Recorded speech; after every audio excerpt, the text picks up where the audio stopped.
പാലക്കാട് വാടാനംകുറിശ്ശിയിൽ വീട്ടുമുറ്റത്ത് കത്തിക്കരിഞ്ഞ നിലയിൽ കണ്ടെത്തിയ മൃതദേഹം വീട്ടുടമയുടെ ബന്ധുവിന്റേതെന്ന സംശയത്തിലാണ് പോലീസ് ഉള്ളത്. വാടാനംകുറിശ്ശി പൊയിലൂർ സ്വദേശി ജയന്തിയുടെ വീടിന് സമീപത്ത് പാതി കത്തിക്കരിഞ്ഞ നിലയിലാണ് മൃതദേഹം കണ്ടെത്തിയത്. പോസ്റ്റ്മോർട്ടത്തിന് ശേഷം തുടർ നടപടികളിലേക്ക് കടക്കാനാണ് പോലീസിന്റെ തീരുമാനം. പൊയിലൂർ സ്വദേശി ജയന്തിയുടെ വീട്ടുവളപ്പിലെ തെങ്ങിൻ ചുവട്ടിൽ തിരിച്ചറിയാനാകാത്ത വിധം കത്തിക്കരിഞ്ഞ നിലയിലാണ് പുരുഷന്റെ മൃതദേഹം കണ്ടെത്തിയത്. രാവിലെ ജയന്തി തന്നെയാണ് മൃതദേഹം ആദ്യം കാണുന്നത്. തുടർന്ന് അയൽവാസികളെ ജയന്തി വിവരമറിയിച്ചു. അയൽവാസികളാണ് പോലീസിനെ വിളിച്ചത്. പോലീസ് എത്തി നടത്തിയ പരിശോധനയിൽ മരിച്ചയാൾ വീട്ടുടമസ്ഥയുടെ ബന്ധുവാണെന്ന സംശയത്തിലാണുള്ളത്.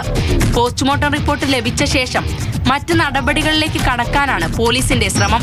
ജയന്തിയുടെ വിശദമായ മൊഴിയും പോലീസ് രേഖപ്പെടുത്തും. സ്ഥലത്ത് ഫോറൻസിക് സംഘവും ഡോഗ് സ്ക്വാഡും പരിശോധന നടത്തി.